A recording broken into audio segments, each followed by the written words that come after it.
New York, big city of dreams. I'm coming straight out. New York, big city of dreams. NYC.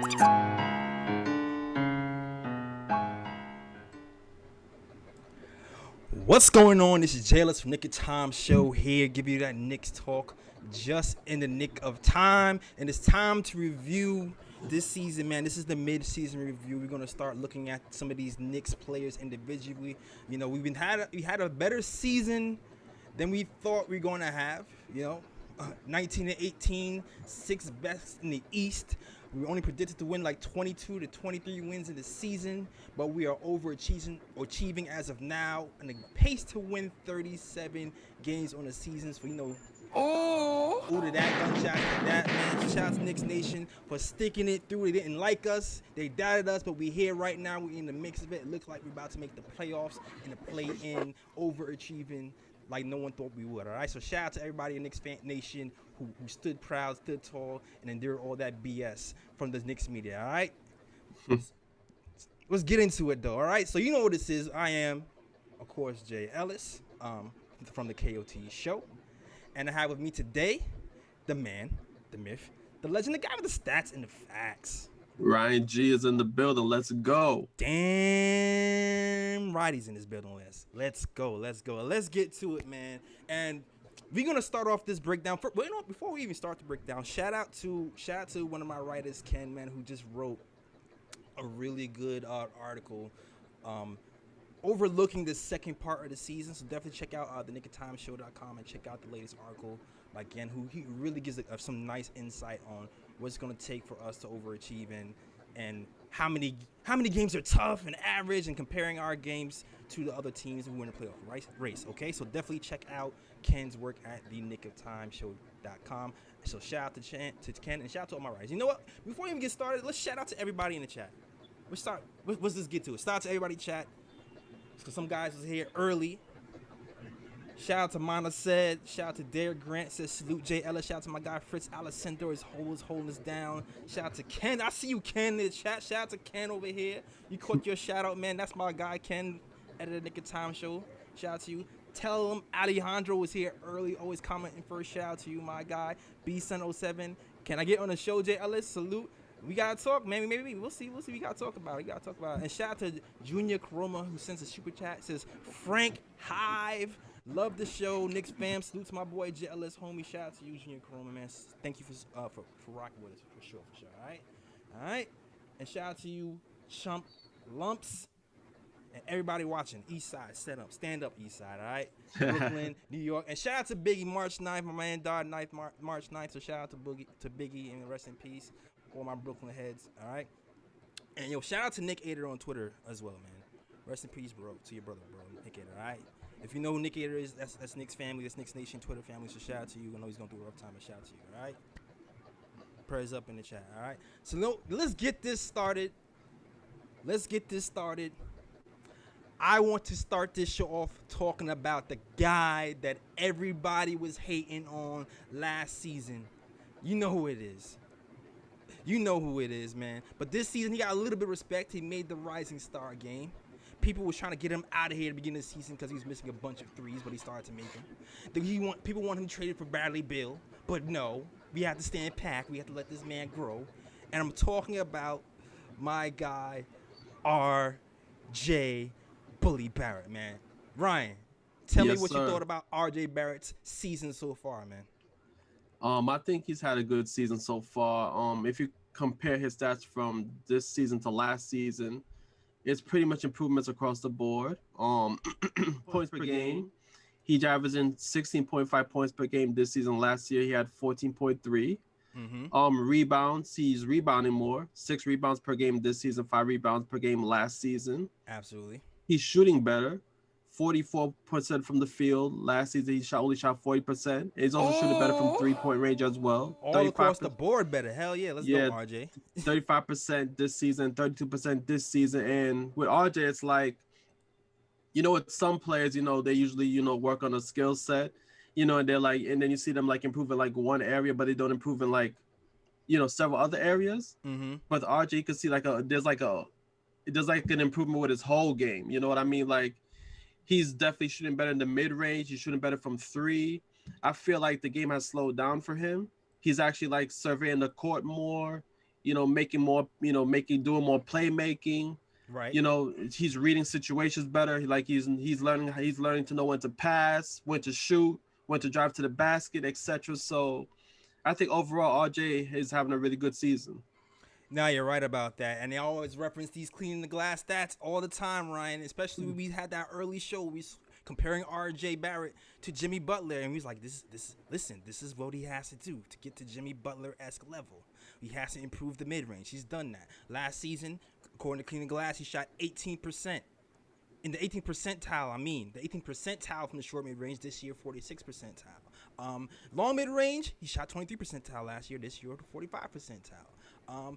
All over from the three-point line, he's way better. He's 32% to 35%. And what's more impressive is the way he started, because what I love about RJ Barret is that no matter what happens, he just seems even kill. And you already know from the jump he's going to be a hard worker and he's going to have tunnel vision and he doesn't get rattled.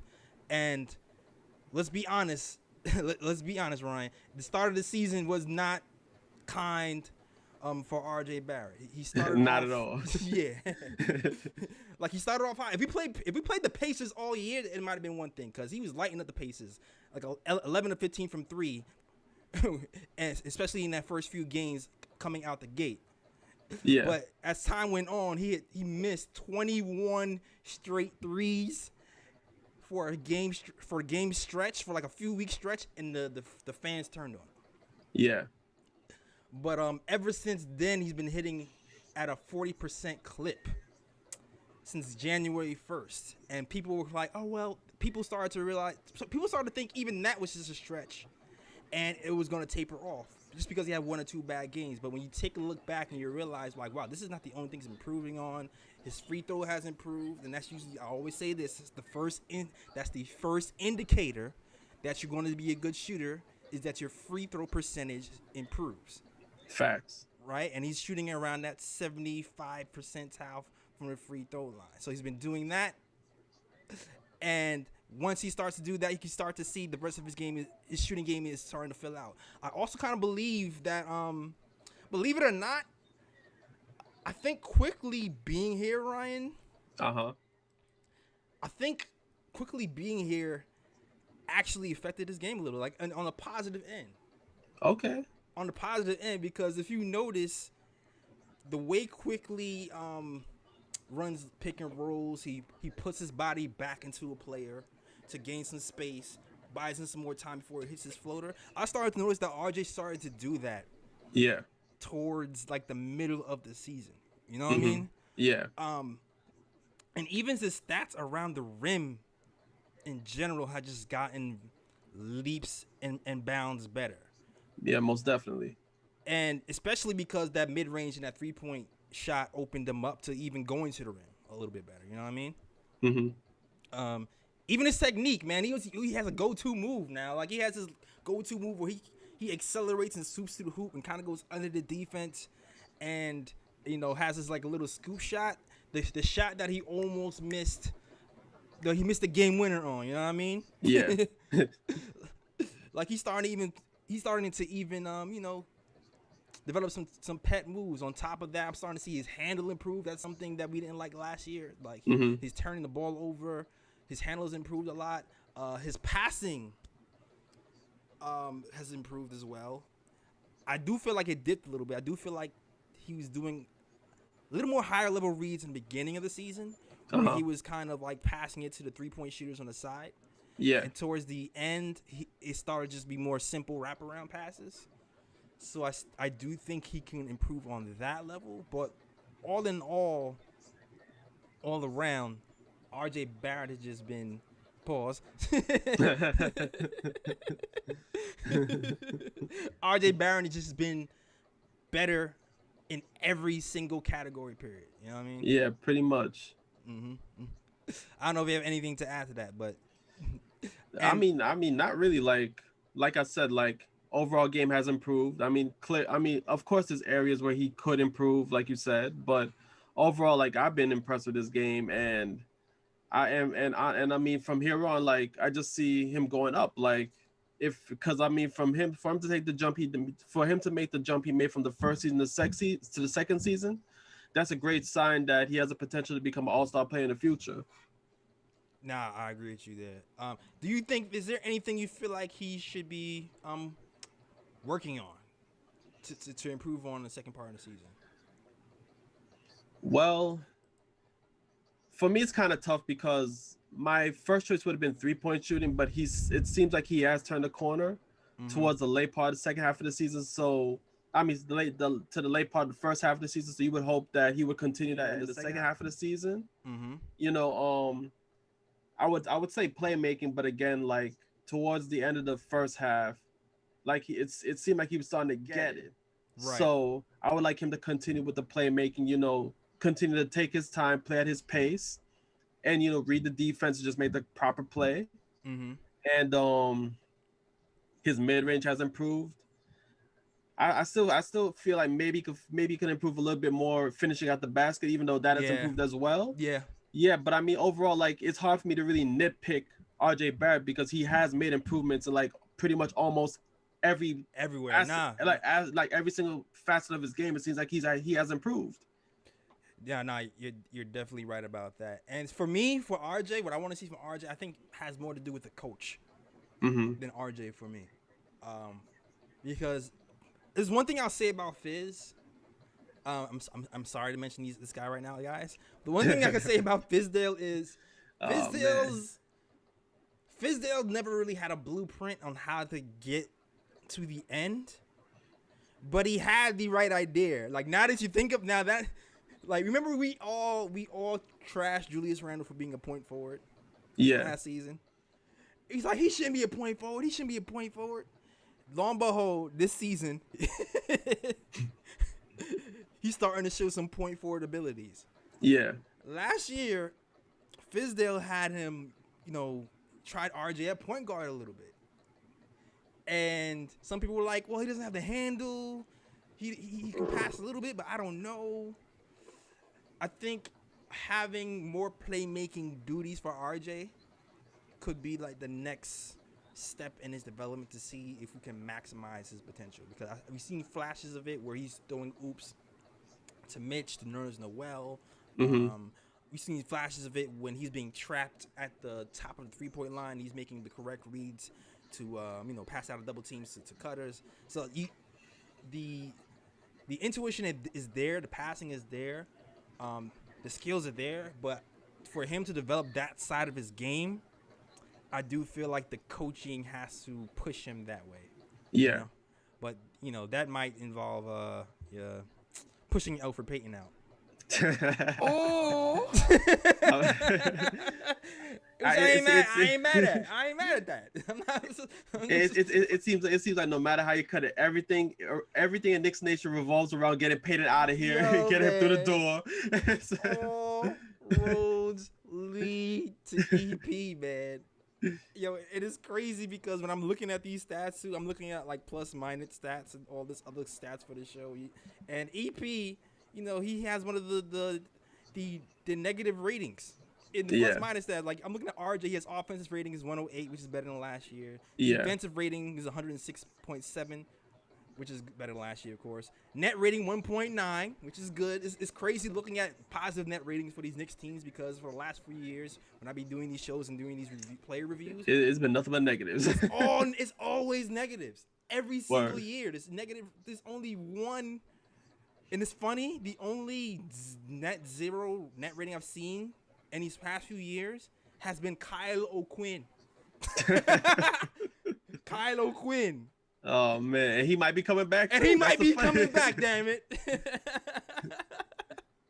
And he might be coming back because you hear rumors about Kyle O'Quinn making his way back in a Knicks uniform, and I'm all for it, especially if you know because he's considering Taj is being injured and all these other guys. I'm all for Kyle O'Quinn coming back. Word. But yeah, overall, what grade would you say you would give RJ Barret? You see, now coming into this episode, like I was trying to think, like, am I gonna be the easy grader or am I gonna be like one of those teachers where it's like, you know, like Simon? exactly Like like Paul Abdul. exactly like be one of those teachers where I'm like, you know what? I'm not giving out A's. You gotta OD to get that A. So for RJ Barret, just because he's improved across the board, especially towards the late part of the season, I can't say it was the full season. He started to pick up steam like the second part of the first half. Yeah, right. So I got to give RJ Barret a B plus. I'm with you on that. I'm with you. I'm thinking of I'm going between a B and a B plus only because you said, just like you said, that 2-week stretch where he was just like Trinidad was hard. It was really hard to watch. It was hard to watch. Yeah.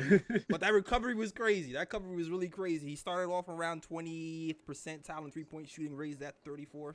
He started off low 40s and regular field goal percentage, and got that to 44%. And for me, when I'm looking at when I'm looking at players who are productive to me, if you're a guard and you're shooting 45% from the field and 35% from three, that's a pretty productive, efficient enough player in the NBA. And for a guy who has this reputation of not being efficient, that's a really, really good sign. Yeah. Exactly. And even his defense, man. His defense on Kawhi Leonard was, come on, man. Like, the sky's the limit, man. His defense has improved a lot as well, man. Exactly. It's gone underrated. Absolutely. That's why I'm like, when you look at RJ Barrett, it's like, damn, where can he really improve? Like, my man's made improvement across the board. It's like, damn. Handles, jump shot, everything, man. Yeah. Yo, salute to chat. Let me know, man. Let me know, what is your grade for RJ Barrett? I'm gonna settle on the B. I'm settling on a strong. You know what? No, I'm gonna give you a B plus. I'm gonna give it a B plus. Yeah, the chat. Yeah, the chat is B minus. I'm saying B or B minus in the chat. Okay, B or B minus. That's it. Three people grading B. Dimitri says B. B minus from Larry. B minus from Brooklyn Belly. Brooklyn Belly B minus. All right. So we in the area. Yeah. All right. Junior's with us. He gives us the plus.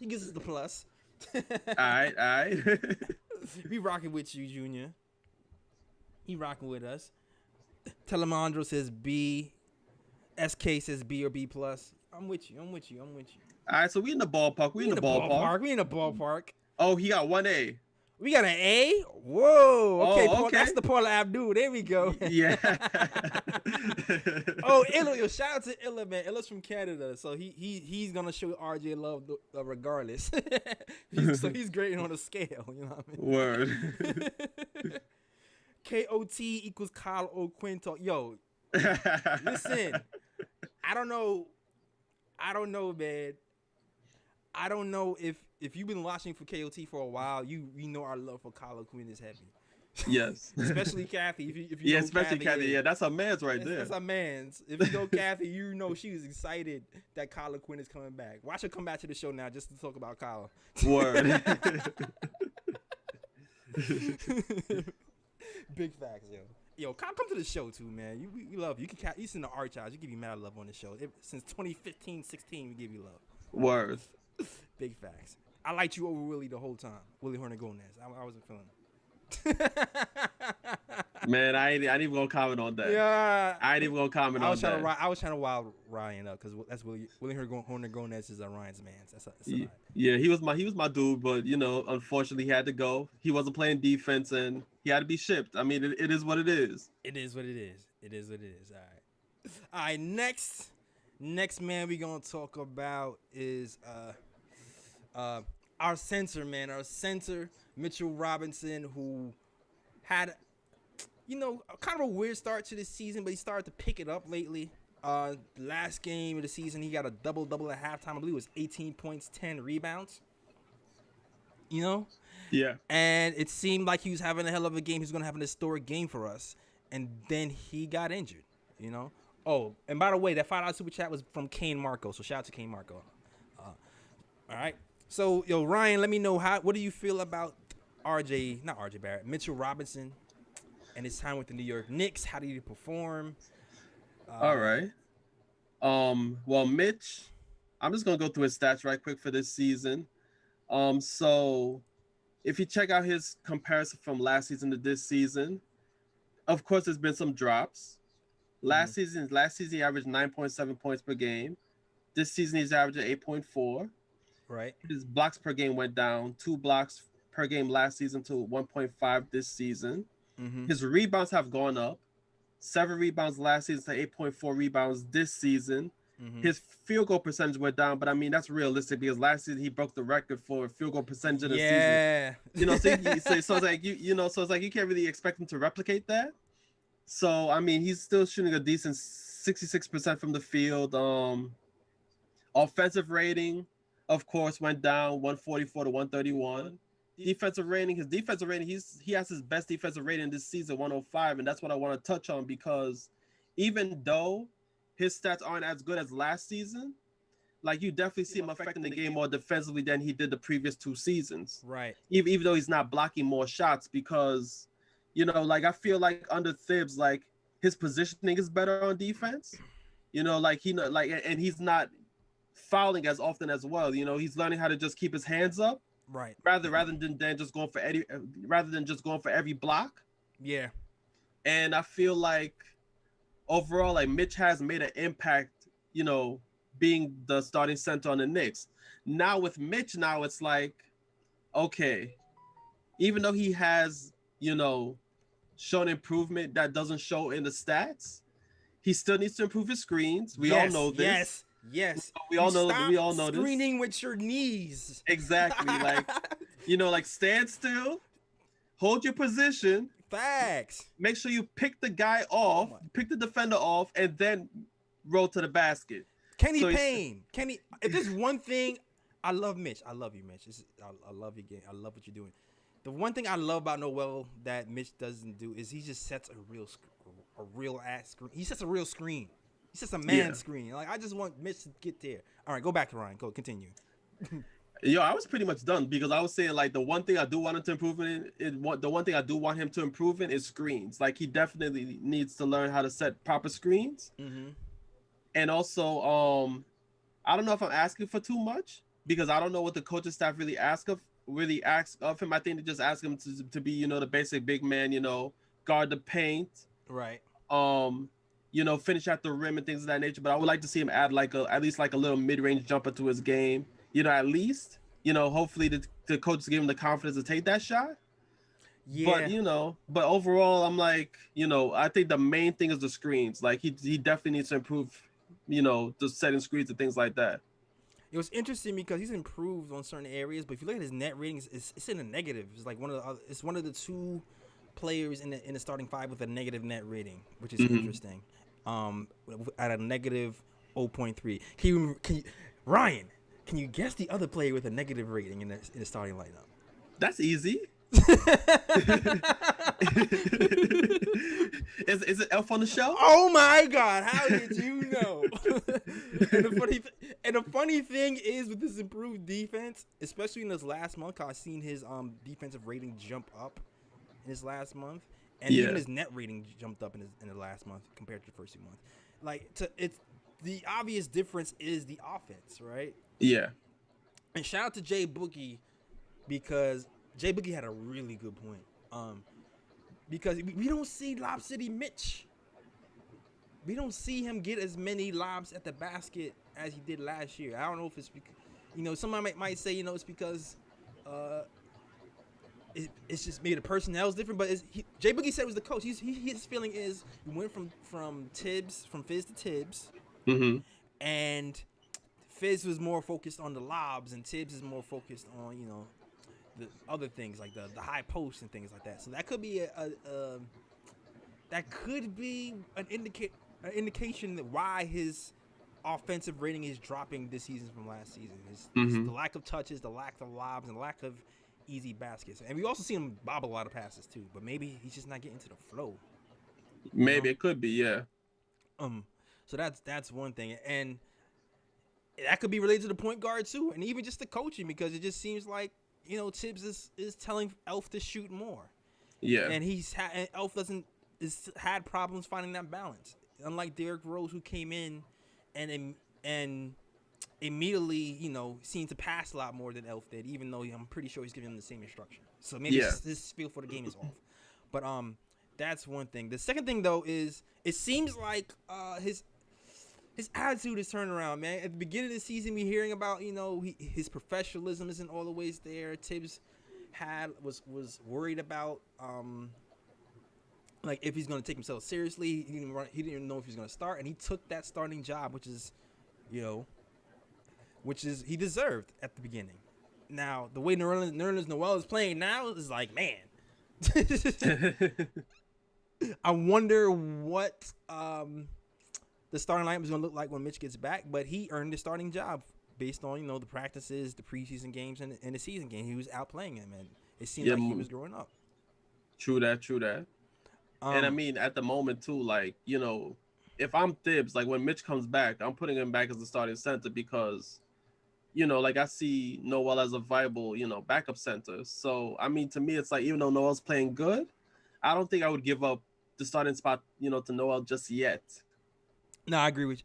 Yeah, I wouldn't either, but I just know we'll see. Depending on how Tibbs feels, because sometimes when people drops out, he might replace them.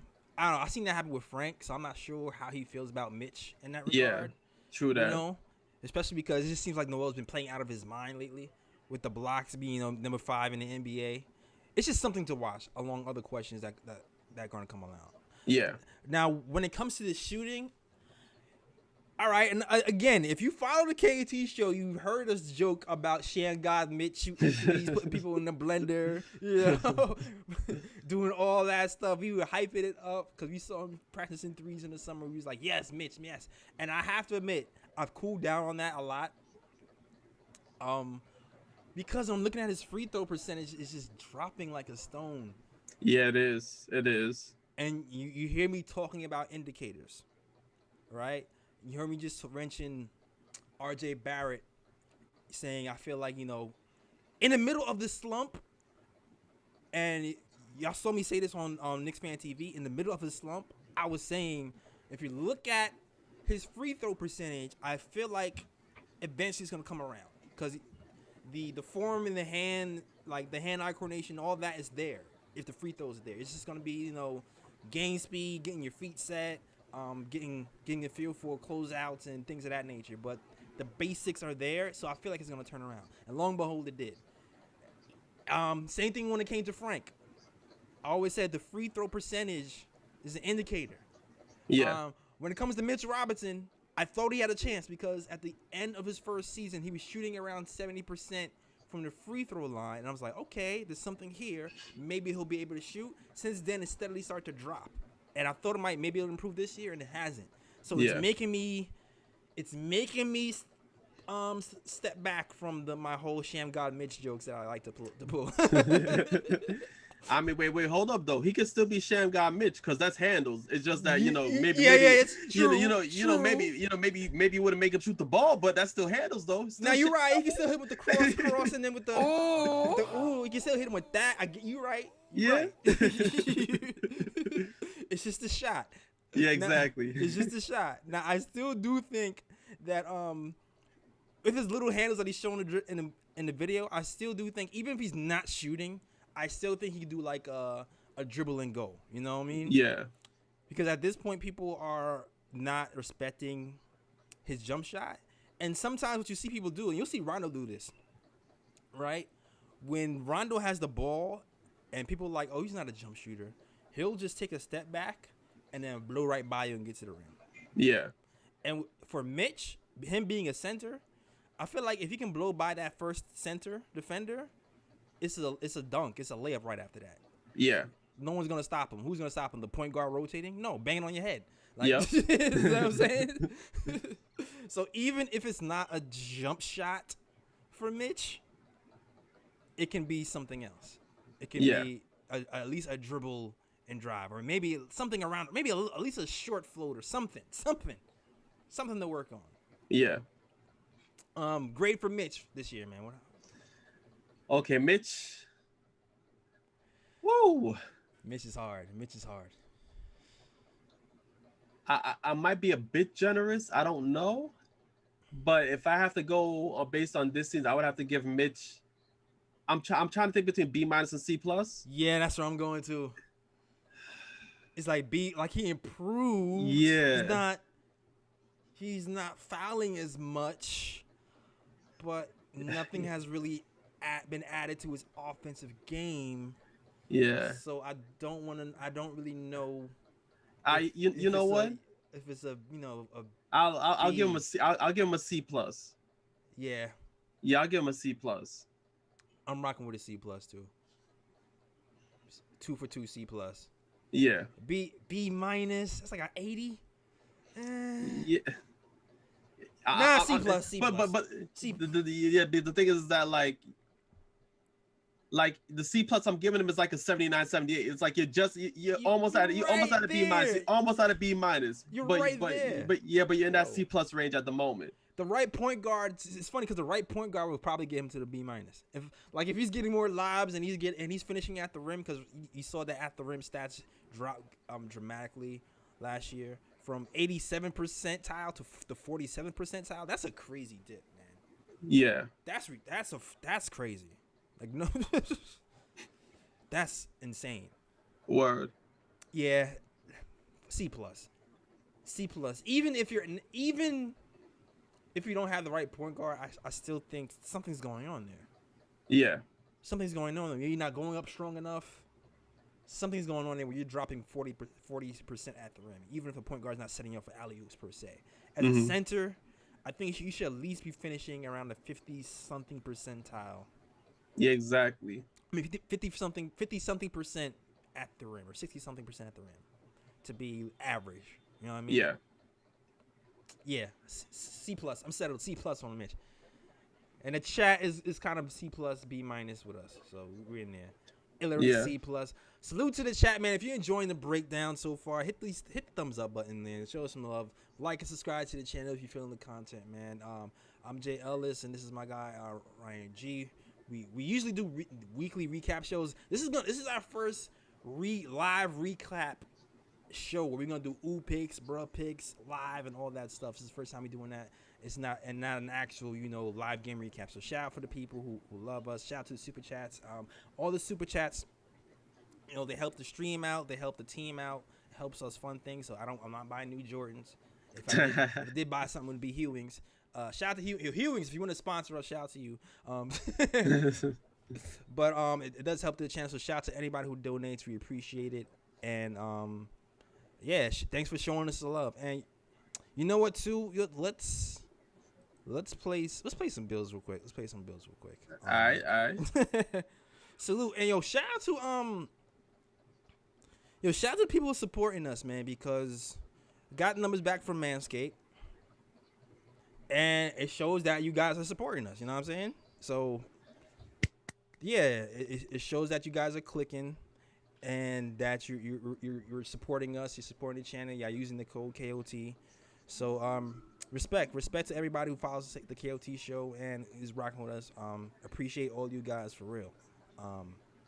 It's crazy. Been doing this for a few years and it's starting to see some traction. So shout out to you guys. All right. So yeah, shout out to Manscaped. New sponsor says, did you fill out your bracket yet? Our sponsor, Manscaped, who is the best in below the waist grooming, wants to remind you to do so. Their precision engineered tools for your family jewels will help you turn that Kentucky Wildcat in your pants into something a lot more manageable. All right. So Manscaped is trusted by over 2 million men worldwide. We have an exclusive offer for my college basketball fans, 20% off with free shipping with the code KOT when you go to manscaped.com. All right. So it's 20% off with free shipping with the code KOT when you go to manscaped.com. And as always get, don't forget, get that trimmer 3.0. You can get it in the shower. It won't nick your knickers. It's waterproof. It has an LED light so you can see what's going on there. And it gives you a smooth cut, and it doesn't even cut too low, man. It helps you out. So definitely get that. Your girl is going to love it when you shave down there, especially the summer is coming. You want all that perspiration going on, all right? So shout out to manscaped.com and type in that code KOT for the discount, all right? Yes, sir. So don't forget the secret weapon, the ball deodorant. Ball deodorant. Yes, Never go forget. get that. yes. Put the balls in the chat. All right, put the balls.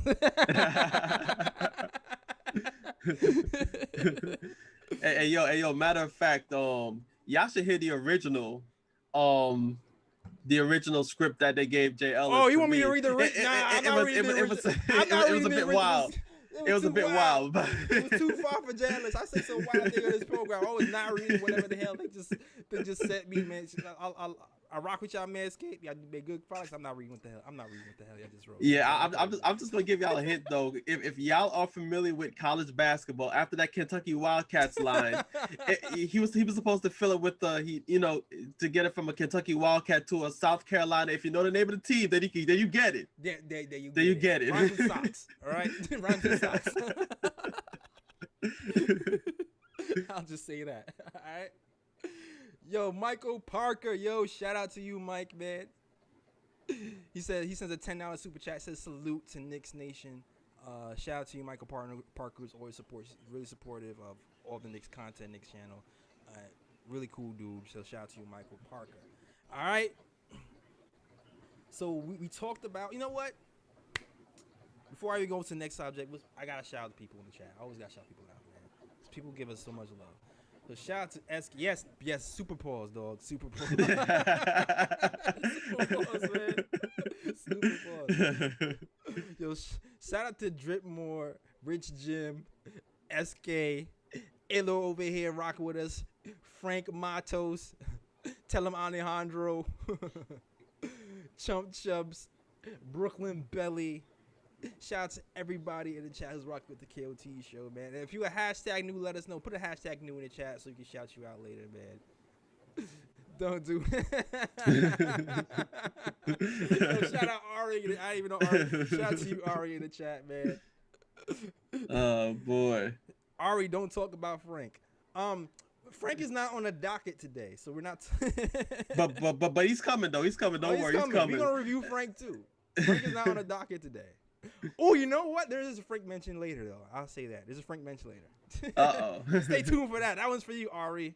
The Frank mention later is for you. All right, so let's get into it, man. Now, Ryan, if I told you that we was going to draft a rookie, that was going to have an immediate impact on this club, you wouldn't have thought it was going to be Immanuel Quickley. But this guy, Immanuel Quickley, came in here like gangbusters. Yo, Brian, did you see? Yo, Ryan, were you on Twitter today? Did you see the piece that was written, that was posted by the New York Post, and was given the war stories about the draft with Immanuel Quickley? I did not get to read that story, but I will definitely be on the lookout for it now, though. Yeah, it pretty much was saying, shout out to World West, first of all. Worldwide West. Everywhere we go, we leave a worldwide mess. Yeah, Worldwide West was angling for Immanuel Quickley hard. He was saying he's the best shooter in the draft. He's the best shooter in the draft, and he's putting that pressure. And so, Worldwide West seems to be the sole reason why Immanuel Quickley is in with the Knicks. And shout out to Worldwide West, man, because shout out to Worldwide West. He was dead on. He was dead on. All right. Now Immanuel Quickley already has an offensive rating as 108 as a rookie. Okay, man. Okay, IQ. Let's go. 108 as a rookie, has the most 25-point games amongst all rookies at 5, averaging 23.9 points per 36 minutes. Give this man some minutes, man. Yes, sir. This guy was ranked as a D in the draft. As of now, he's one of the top 3 rookies in the NBA. Still got snubbed. Yep. And wait, you know what I say about that snub, Ryan? You know what I have to say about that? What you gotta say about? I said, whose man's is this, man? How did Immanuel Quickley get snubbed? Are you kidding me? Who did they have in front of Immanuel? Like, bruh, I don't know, man. I don't know. I don't know, but let me know, man. Tell me about Immanuel Quickley. What's your assessment of Immanuel Quickley in this year? All right. So first, I'm just gonna run through some stats real quick for Immanuel Quickley. So he's averaging 12.2 points per game, which is fourth amongst rookies. Mm-hmm. He's shooting 39% from the field, 38% from three. So, you know, New York, big city of dreams. you know, you give him the ball anywhere within 30 feet, it's going up. And, you know, he's shown some point guard skills. You know, he's shown that he can run the pick and roll a bit, you know, find a big man in the paint, you know, for the lob and things of that nature. I still think he needs to improve, like when he drives to the basket, like not throw up floaters all the time. You know, sometimes, you know, drive to the basket with the purpose to kick to the open shooters on the corners and things of that nature. And also, yeah, pretty much I'd say that's where I wanted to improve the most. Like when he drives to the basket, don't just throw up floaters all the time because the defense is expecting him to just throw up floaters every time he drives to the basket because that's all he does. That's all he does, yeah. You know, like he has to switch it up a bit. You know, sometimes kick it to the corner for three. Sometimes if the big man is open in the paint, lob it up, let him slam it. Has to learn to mix his game up. Yeah, exactly. And I feel like, you know, sometimes he gets a bit too shot happy. But I feel like that might be the coaching, just telling him to just chuck it up. I you know, agree. like, you know, so I feel like he does need to incorporate more ball movement to his game. But besides that, like, you know, overall, like Quickley's been a surprise for us as a rookie. Like, I don't think any of us predicted that Quickley would be this good. Hell no. You know, coming to his rookie season. So overall, like, Quickley's been a positive for us overall. Right, exactly. And we briefly answer a question I saw in the chat. Because I think Ari was talking about what does that 108 mean? Like offensive rating is like how many points you score per 100 possessions. And just for context, right? If you're looking at our team, and we're not doing Julius Randle today, maybe we'll do him tomorrow. If you're looking at our team, Julius Randle, you know, he's the offensive juggernaut on our team. His offensive rating is 109.4.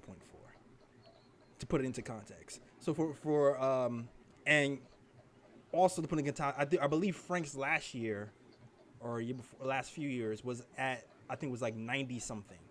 You know what I mean? Yeah. For the last few years, just to put it into context. So Quickley being at 108 in his rookie year is out the gate. Yeah. Yeah. It's something to behold. It's something to look at.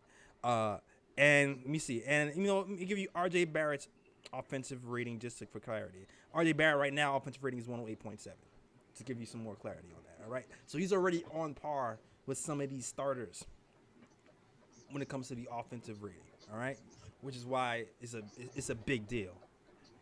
Yeah, 25th pick in it. Yeah. Gunshots for that man.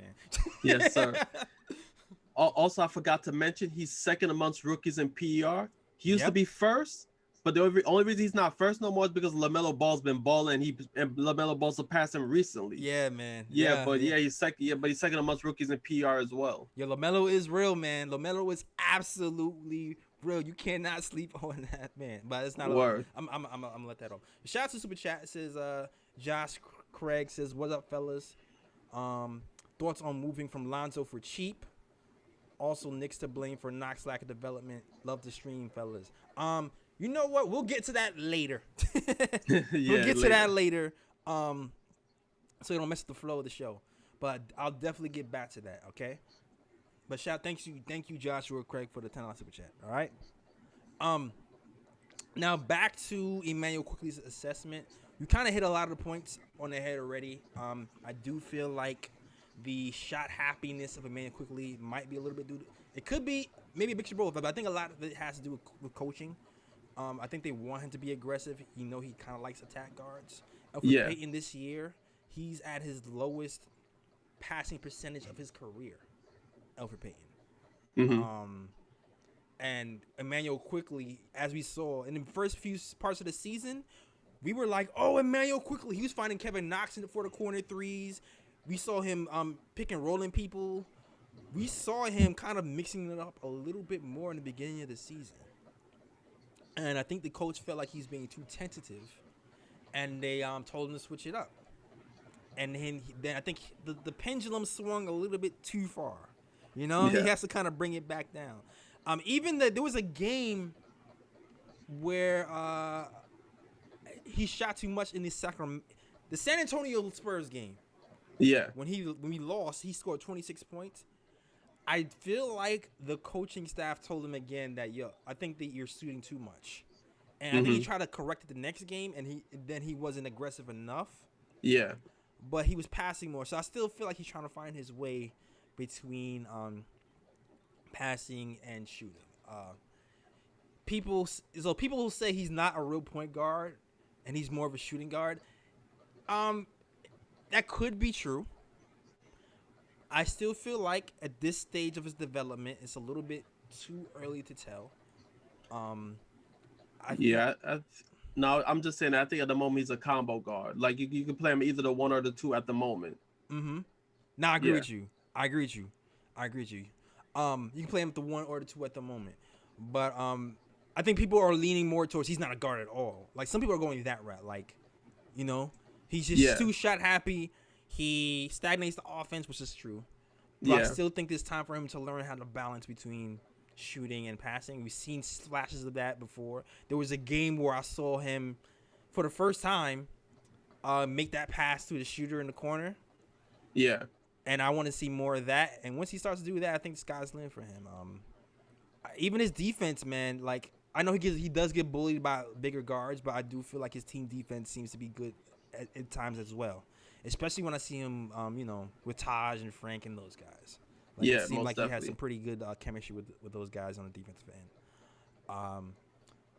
Well, yeah. So if I look at his cleaning the glass stats,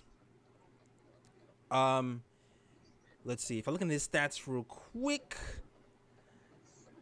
team efficient. I have his numbers pulled. Shooting accuracy. The most telling thing about his cleaning the glass stats right now is his floater game is good. It looks nice, and when he's on, he's on. But at the rim, he's still below average as a rookie. I mean, as a guard in that position, he's shooting at 35th percentile from a guard, 39th percentile from the short mid, and 26 from the long mid. So he's still below average for guards shooting at the rim and shooting the mid range. I've only actually seen Immanuel Quickley shoot one actual jump shot all season from below the 3-point line, and I'm not even exaggerating. Yeah, like he mostly bombs threes. Like that's what he's on the court for, to shoot threes. Nah, it's bomb threes or floater. And I don't know if you guys seen the JJ Redick Julius Randle interview where Randle was making fun of that fact. He's like, "Yo, this guy is 20 feet behind the foul line and he'll shoot a floater." Yeah. Nah, it's facts though. It's definitely facts. But his bread and butter is that 3-point line. You know what I mean? It's the 3-point line. Already he's 61st percentile at non-corner threes. All right, 58th percentile on all threes as a rookie. So yeah, that's it. Shout out to Quickley, man. Shout out to Quickley. Overall, I'm giving that man a B+. All right. So I guess I'm the Russian judge. You the Russian judge? What you giving him? I'm giving a B. Ooh. Maybe my B+ is because you know what it is? It's expectation. It's the expectation. It's the expectation for me. It's the expectation, man. I didn't expect him to be this good, so I'm just. It's the same thing for me, but I just feel like towards like the latter part of the first half of the season, like he kind of like slipped off a little bit. Mm-hmm.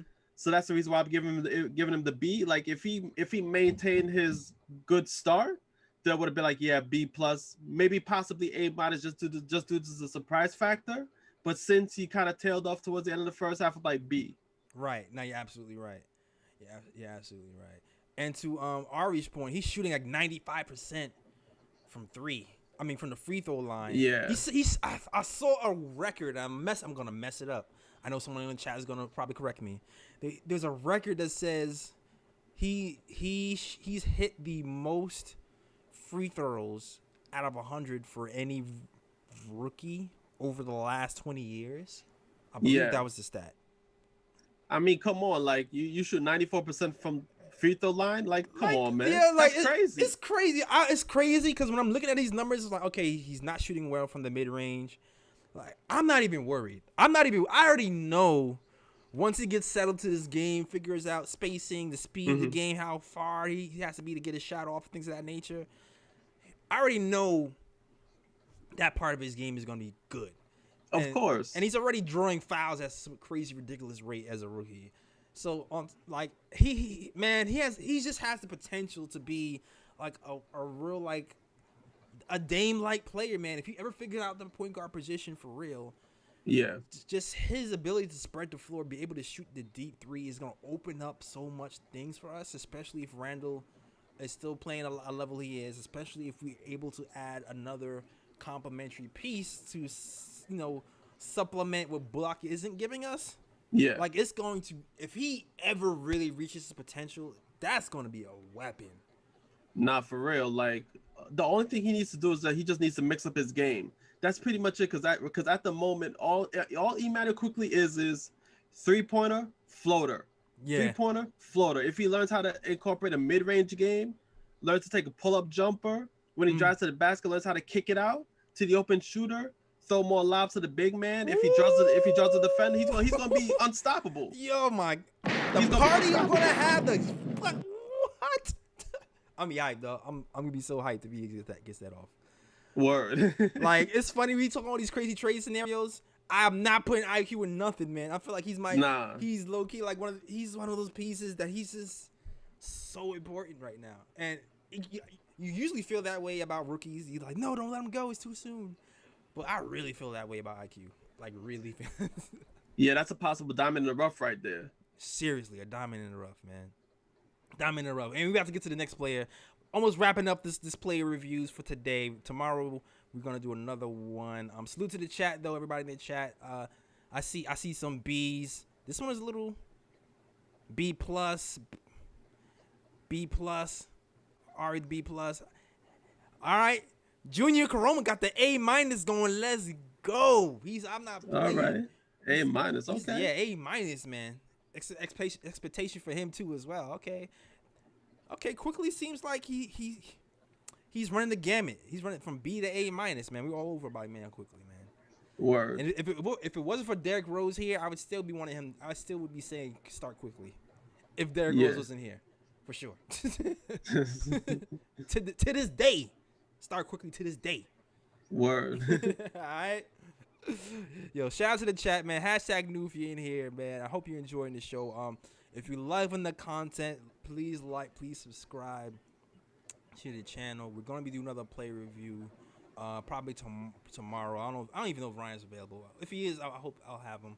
If he's not, I'll try to get somebody else. But I definitely want to do a part 2 tomorrow because I know the game is Thursday. Sorry for on the spot, Ryan. Nice. Nah, it's cool. It's cool. Yeah. Inconclusive. We'll figure it out. Cool. All right. And we got the A minus. We got more A minus from Lewis Bond. All right. Shout out to you. Shout out to Lewis. It gives us the A minus. All right. All right. Last player that we're going to discuss. Not a player that is popular among Knick Nation per se, but very popular for Tom Thibodeau. Tom, man, if you watch the post-game interviews, Tom gives this man so much respect. He calls him the unsung hero. And we're talking about none other than Reggie Bullock, man. Give us your thoughts on Reggie Bullock, Ryan. Well, Reggie Bullock. Okay, so first I'm going to start with some stats record for him this season. Mm-hmm. So this season, Reggie Bullock is averaging 8.5 points per game. He's shooting 40% from the field, 37% from 3, 46% from 2. Let's see. What else? So per 100 possessions, his defensive rating is decent. Offensive rating, decent. And overall, with Reggie Bullock's game, my thing with Reggie Bullock is that he's a good defender. He definitely defends good on ball, which is what I like from him. Right. I would like to see him to shoot the 3 better, though. Yeah. Because when Reggie Bullock was brought to the Knicks, in the last season, he was thought to be a 3 and D guy. but so far we getting only the defense part. I didn't want to say D. Yeah, because that would have been big pause. All right. Yeah, exactly. but we're only seeing the defense part, but we're not seeing the 3-point part. You know, like he's more like he's hot and cold. Like he'll have one one of those games, like one every like 5 to 10 games where he's gonna knock down like 3 or 4 threes for you. Mm-hmm. But then like those other 4 or 5 games, he's gonna like be cold from the field. Yeah. And to me, it's like if you're going to start, like I need for you to hit more threes, especially if you're a 3 and D player. So Reggie Bullock to me is like he's one of those players where it's like I like his defense. Yeah. I like what he does on the defensive end, but offensively, I wish I could get a bit more from him. I had high hopes for this dude, Ryan. I really did, because when I saw him on Detroit, and I'm just like, ooh, I'm looking at his cleaning glass in the 95th percentile, you know, as a shooter. In 97th percentile as a shooter from Detroit, from the 3-point line. And, you know, he's had his injuries. And we did a Reggie Bullock review a couple of years ago on KLT, Ryan. Yeah. And we talked about how, you know, he's been a certain level shooter for most of his career. Mm-hmm. And injuries could be the reason why he's dipped off. And we thought maybe there was a chance that can return to him. Now, shout out to Posh Strickland. I think Alex said himself he feels like the nerves in his back affected his shooting, and he's been shooting better. He feels like he's been shooting better from the mid-range more than 3 because of that. And if you're looking at his stats for cleaning the grass, it kind of supports his theory a little bit.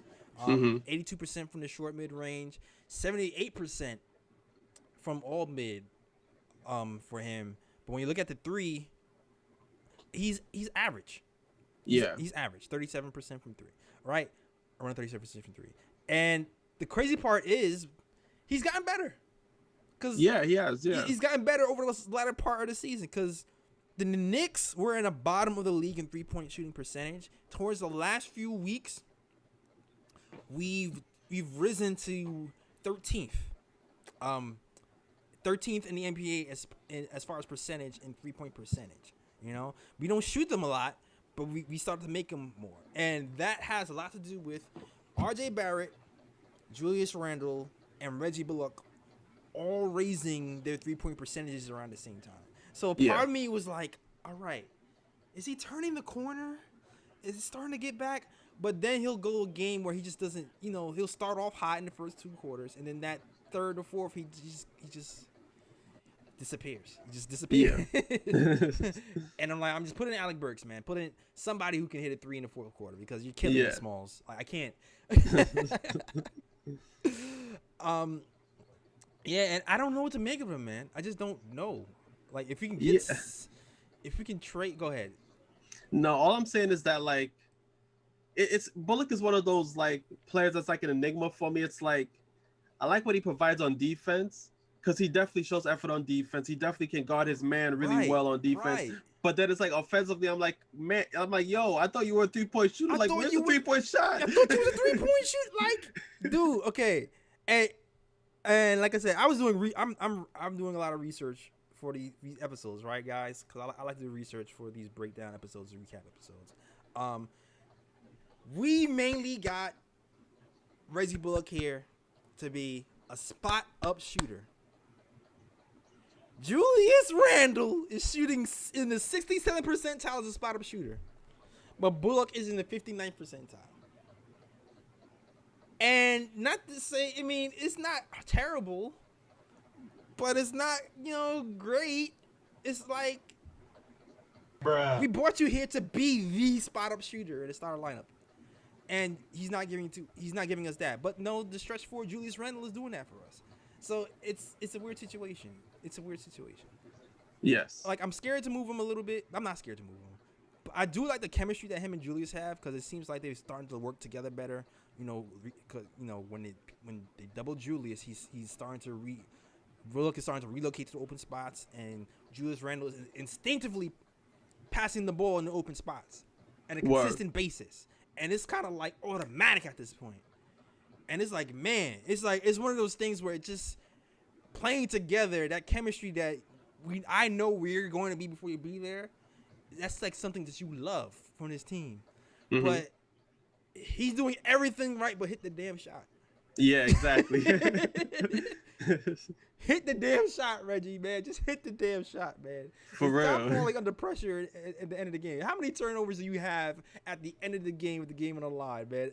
It's just, and that's all I got to say. Yeah. And when it comes to net rating, Ryan, he's a 0.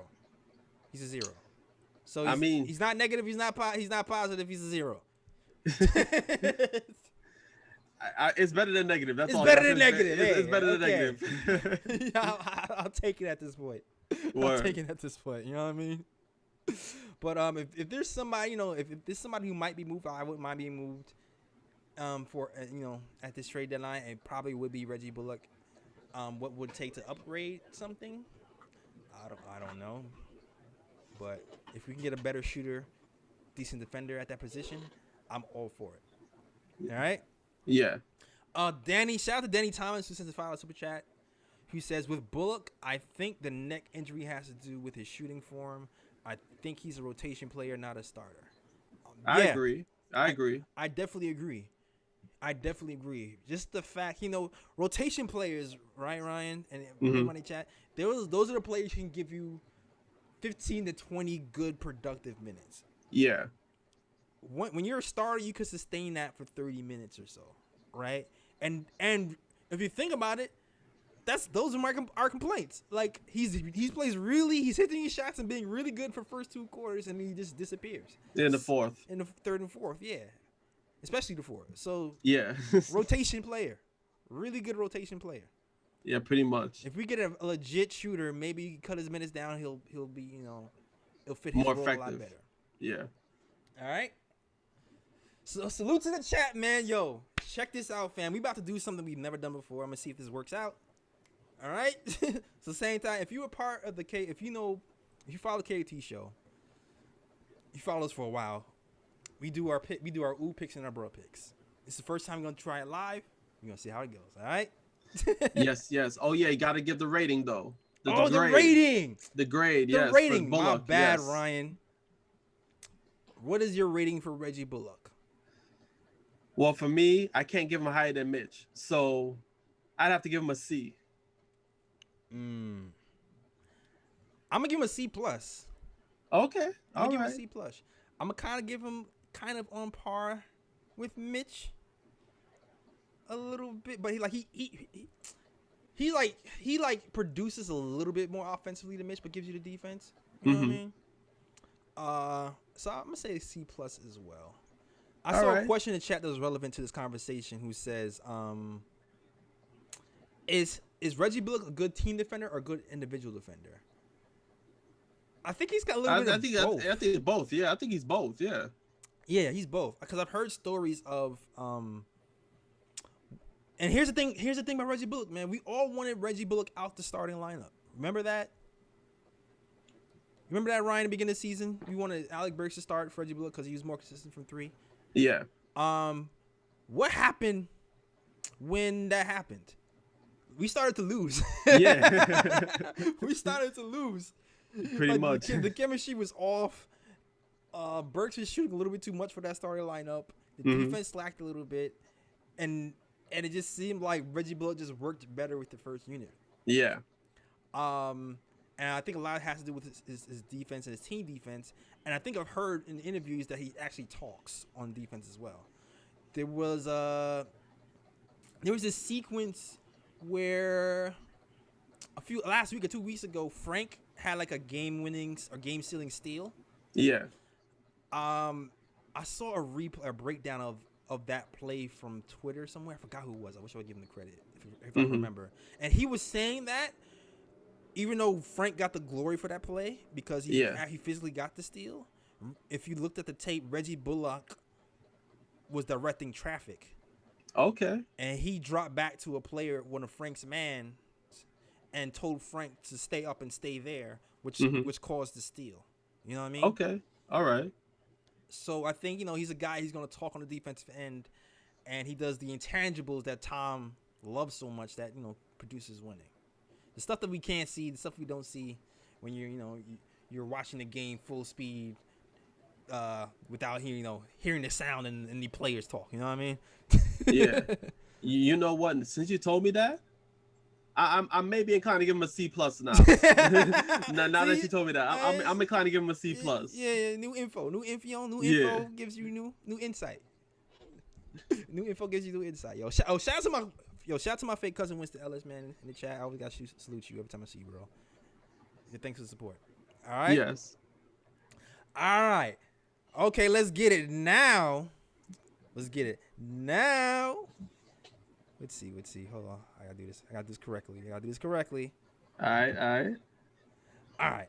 Now, it's time for the favorite part of the show. If you didn't know. It's the Ooh Picks, guys. Ooh Picks are usually the best plays of the week. We describe it, we talk about it, and yeah, we let you Knicks Nation enjoy what we thought were the best plays of the week. It's been a while since we have any games, but we're gonna recap some things that we saw that we enjoyed. All right, right. Yes, sir. And then when we show you, we're gonna hit that button. Damn it. All right, cool. All right, so who should start? You know what? I'm gonna start. Damn it. All right. I'm gonna start. Ari, get ready, Ari. Get ready, Ari. My first Ooh pick is Frank Ntilikina versus the Detroit Pistons. When he crossed homie over, hit him with the step back, and then fell. And they called the whistle. It said it was an and one, but it wasn't an and one because my man got robbed. Whose man's is that? Yeah. Bruh. Hit the bro for that.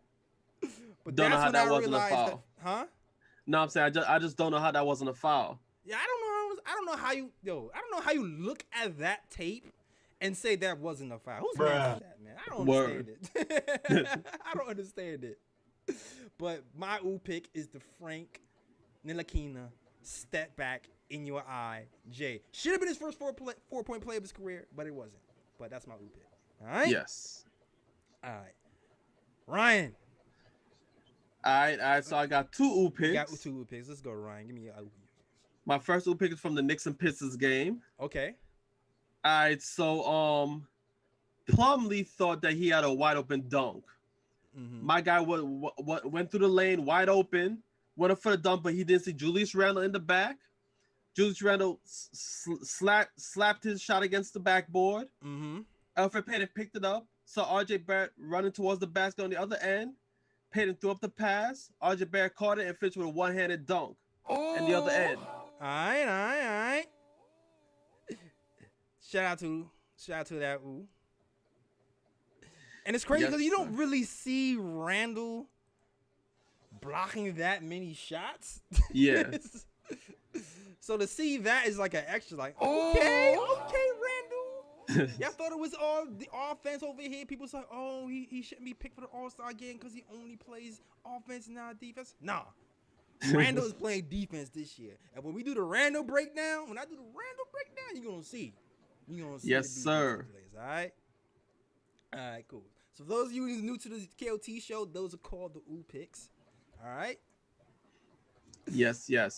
I got one more Ooh pick. Oh, you got one more? Okay, well, I don't have this loaded up, so you just have to describe it. All right. All right, so my next Ooh pick is the same game. Mm-hmm. It goes to Nerlens Noel. Oh, I do have that one. Okay. Yeah, so Doumbia drives to the basket. Mm-hmm. Nerlens Noel was waiting for him at the paint. Mm-hmm. My guy Doumbia went up 2 hands for safety, but Nerlens Noel was like, nah. Not happening. Rejected it. Sent it back the other way. Oh. And I feel like Ooh pick for Noel. It's loading slow for you guys. Nice rejection by Nerlens Noel for the Ooh pick. Yes, sir. All right. Nice. Nerlens Noel, man, he's really stepped it up, man. Number 5 in the NBA in block shots. Really been filling it in for Mitch. At a high level. He's playing. He's giving us that OKC defense that we saw, man. He's bringing it to New York, and he's playing for that contract, man. I'm curious to see what he's gonna get next year. He's a young guy. He's a center. Hopefully he wants to stay, man. We'll see how this goes with the contracts and the extensions and the additions to next players. Like, I love Noel, man. He's done a great job. Can't catch, but love this guy. Yeah, he needs to stick ups on his hands. Facts. All right. Now it is time for the other favorite part of the show. Bruh. The bruh picks. The bruh picks are usually the worst plays of the week. So you use some kind of blooper stuff. Sometimes it doesn't even have to be, plays or bloopers. It just be life. Just stuff stupid that just happened that you want to call out. And you're just like, Bruh. why did that happen? Whose man's is that? We need to call that out, So let's do it right now. Ryan, what's your first bruh pick, bruh? All right, so my first bruh pick is Denver Nuggets versus the Atlanta Hawks. Mm-hmm. All right, so I don't know if you heard of this guy Campazzo on the Nuggets, but this dude is nice. He's definitely nice with the passes. So in this game against the Hawks, he was at the wing, and he saw his guy, dive into the basket. Mm-hmm. So he's doing basic point guard things. He's like, you know what, the big man's go wide open, going to the basket. The big man's name is Harkenstein. He was like, so I'm gonna pass him the ball so he get an easy basket. So he jumps up into the air, fakes like he was taking a shot, and then he passes the ball to Harkenstein, just that Harkenstein was not looking, and the ball hits him in the head. Bruh. Yeah, you gotta look, man. He's passing guards, man. You gotta know who you're playing with. Know your personnel. Know your personnel, man. First bruh pick of the day, man. All right, Ryan, what's your next one? All right. I'm going to have to set this one up a little bit. I gotta turn up the volume on this. Okay. Yeah, so basically Gallinari. Yes. Hawks. I think it was the same game. Hawks versus the Nuggets. Yeah, it was the same game. Yeah, so basically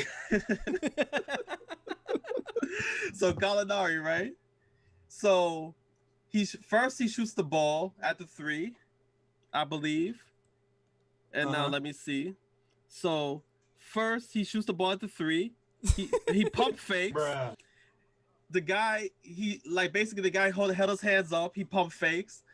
The ball slips out of his hand, so he picks up the ball again, shoots a mid-range. It bangs off the backboard, and then he shoots again from close range and misses again. Bruh. Yeah, Gallinari ain't having that game, man. Yeah, he ain't having that game at all. Oh man, I don't have any bruh picks per se. You know what I have today? I got a whose man's is this? Okay, whose man's is this? Whose man's is this? Whose man? Obi Toppin is at. Obi Toppin was robbed. My man's father's name was Dunker's Delight. Yeah. Right? Came in the game. Put it on the show. You hear the commentary? That was okay. That was okay. When I saw Obi's first dunk, I jumped out my chair. Yeah, that first dunk was nice. That first dunk was nice. I've never seen that dunk before. And he's like, I was like, yo, whose man's is this? Then homie won the dunk contest kissing the rim, but didn't kiss the rim? Yeah, But when Eric kisses, he had to send context clues, letting you know what you. Exactly. No, what does that mean? I was like, why is he blowing kisses? I was like, yeah, off that alone, Obi should have won, but I don't know, man. Lately the judging has been off in the dunk contest lately. Like, I don't even know what's going on, man. I don't know what's going on either, man. The dunk contest, I really feel like they were just hating on the Knicks all-star game. From Julius Randle not getting a rock. Mm-hmm. Bruh. From KD just picking a trash team for the all-star game. Yeah. So all around, it was I don't know, to IQ not getting picked to be in the pretend Rising Stars game. Like, bruh. Everything was just they just screwed it. We were winning too much, Ryan. This year. That's what it is. They didn't want to see us win, man. We were winning way too much. They didn't want to give us our shine. He's like, y'all already a little bit over 500. Your head's getting too big. We can't have that no more. Screw this noise. We're gonna shut everything else down. Bruh. Exactly.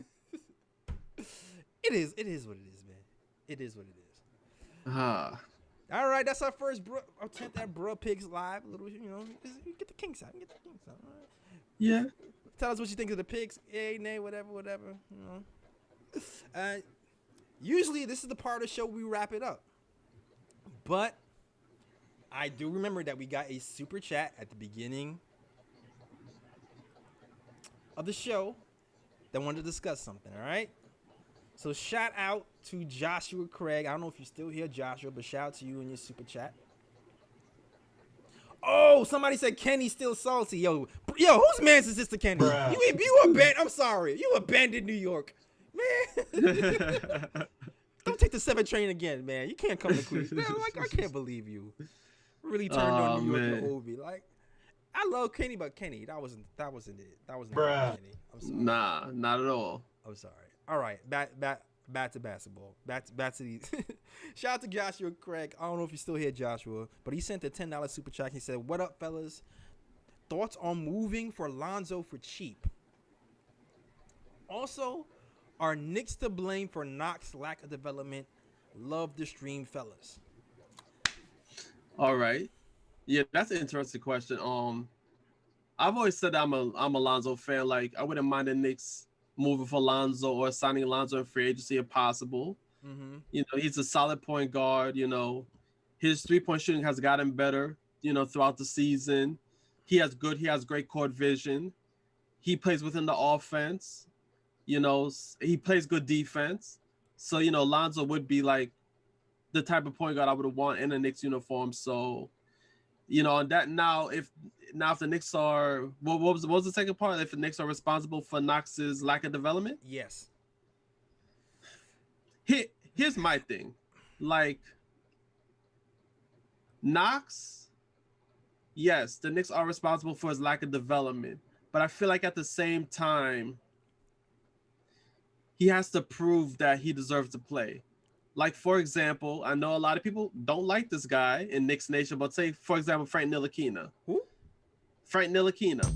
So when Frank got injured early in the season, right? Mm-hmm. He was in the rotation. He lost his spot, and he had to wait till he get his spot back. Right. Clearly, Frank was showing something in practice. Yeah. That made the coach want to put him back in the lineup once injury started to hit the Knicks.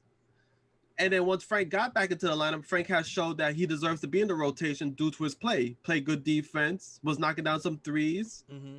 He was basically doing a bit more than the bare minimum to keep his spot.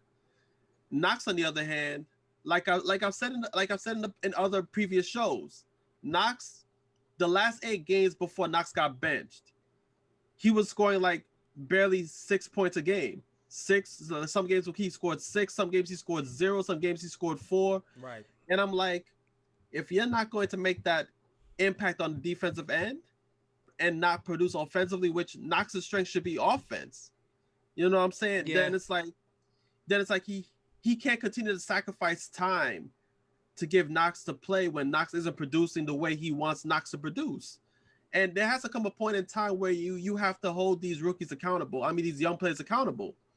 If you're not playing good, you don't deserve the playing time. So would I like to see Knox get more minutes? Of course I would. Of course I want Knox to develop and become a good player for us. But at the same time, it's like sometimes I feel like what Thibs is doing, sometimes I feel like it's necessary for a player to develop. Like you have to show these young guys like your spot is earned, not given. I feel you. I feel like Knox just has to show that he deserves another chance in the starting lineup, and then when he gets that chance, produce so that the coach has no reason to take him out and keep him in the rotation. No, I agree with you. No, I agree with you mostly. I can't like here's the thing with Knox, like he's developed his shooting has gotten better. He's gotten to a slump, he got out of the rotation. For Knox to stay on the floor, he's gonna have to develop other parts of his game, whether it be finishing, whether it be playmaking, but he has to show something else besides shooting, right? I think the prop, and that's mainly the problem. That's mainly the problem why he hasn't gotten in a game. I guess there were certain times in the beginning where I felt like it was a little bit excessive to have him completely out the rotation when Austin Rivers was stinking it up. And I'm just like, if Austin Rivers is gonna not play defense and then sucking offense, put in Knox. Like that was my, like at least he's been playing well. He's at least been shooting. He's been corner cab, shooting threes willy nilly. So let him play. But at this point, with Derrick Rose here, and the competition growing, it's harder for me to say that now. You know what I mean? So in the beginning, I can argue more that maybe Knox should have been giving more playing time. And I said that either Knox or Frank at the time when Austin Rivers was stinking it up, because I just felt like Rivers wasn't really doing much, giving us much of anything. But at this point, I can't complain that much about the lack of playing time that he's receiving. Yeah. Now I'm gonna backtrack to the Lonzo Ball. CK, shout out to CK2K. That's my guy. Like, realest dude, right? CK2K is somewhere smiling right now. He's like, I was right, guys. I was right all along. Because Lonzo is balling right now. No pun intended. I was always concerned about his three-point shooting. Now he's shooting around 40% from three. It seems like he's playing better with the ball in his hands, and it's good for Lonzo. And the bad part about that is, if the Knicks are interested in him now, his price is now going up. Yep. So I'm gonna focus in on this part of the question. He said specifically, thoughts on moving for Lonzo for cheap. For cheap being the key word here. Yeah, he's not going to be cheap at the moment. He's not going to be cheap because we already know what that GM over there does, right? Yeah. You saw what he did with the Cavs. He's going to want your first, second, and third born, plus your auntie, plus a Snickers bar, and a first-round pick on top of that. Like, he's going to want everything. So, exactly. I mean, come on. Look at the haul they got back for Anthony Davis. I mean, come on now. Right. Exactly. Like, the only way, like, if it's cheaper, like, for cheap to me might be, like, a Knox in a second. That might be cheap for cheap. And that's not going to get Lonzo Ball here. That's not going to get Lonzo Ball here. Maybe they throw in Frank. I don't know. Maybe Frank has value there too as well. But if they see him having value as a wing who can defend, maybe they'd be interested in it. But the thing is, too, they'll have to make a decision on that too, because Frank has to get paid too. Mm-hmm. So I'm not even sure they'll want that. But yeah, I don't think it's gonna be a cheap trade, to be honest with you. And I get it. I get the advantage. If you get him here, that means we have his rights and we can match. So I get why we want to trade here, to avoid that whole free agency debacle. But it's gonna be. I don't know how willing the Knicks will be to make a move like that, and I don't think there will be a cheap way to get him here. Yeah. All right. That's all I got to say about that. All right, salute to the chat. One last shout out before we wrap up. Thank everybody for the super chats. This has been a good show, man. I'm the flow of the show, some good breakdowns. I hope you guys enjoyed the show. If you enjoyed the show, please like, subscribe. Please share it, man. We're on the road to 6,000. We're gonna be doing a lot more live streams. We do game recaps as well. I'm going to try to put in some of these more topic driven shows more often when time permits, because we just like talking to you guys. All right. Word. And it gets the content out faster to you guys, and we get to interact, and it's a lot more fun. But so shout out to everybody in chat who's rocking with us. Shout out to Kenneth Lane, Fritz Alessandor, Sherwin M. Sherwin says, I'm not trading Knox. I feel you.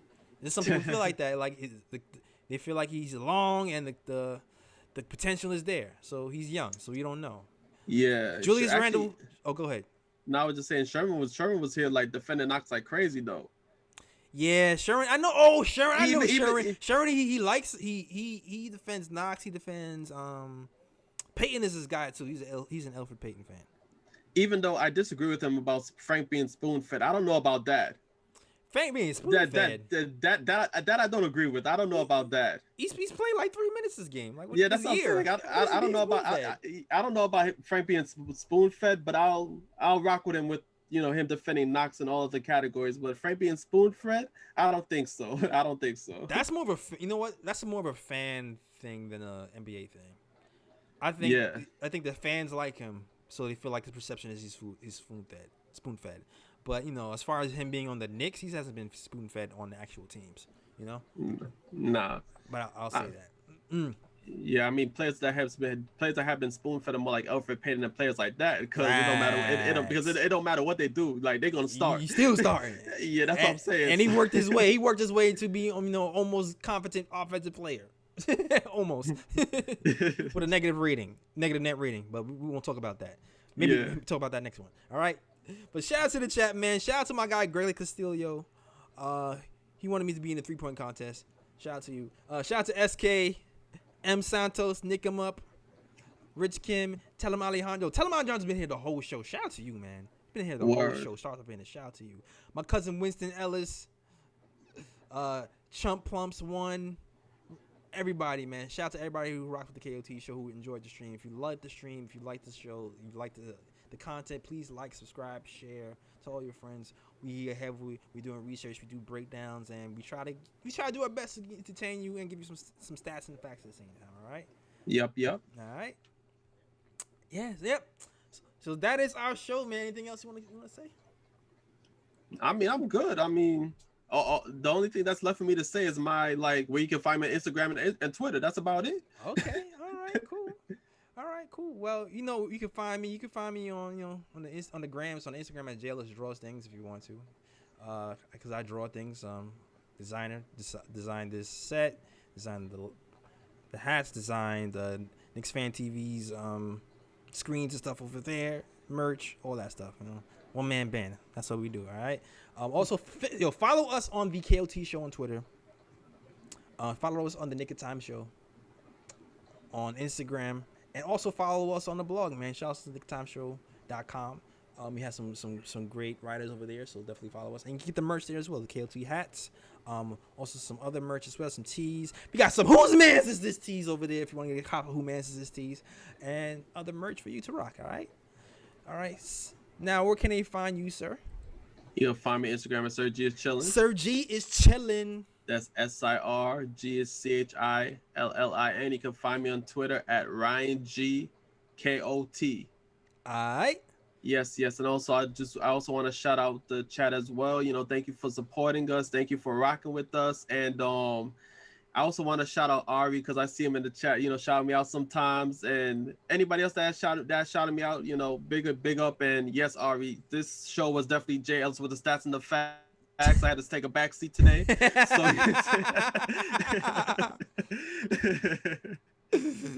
I like stats too. But word. That's cool. We can go be stats and the facts. That's cool. All right, yo. That is our show.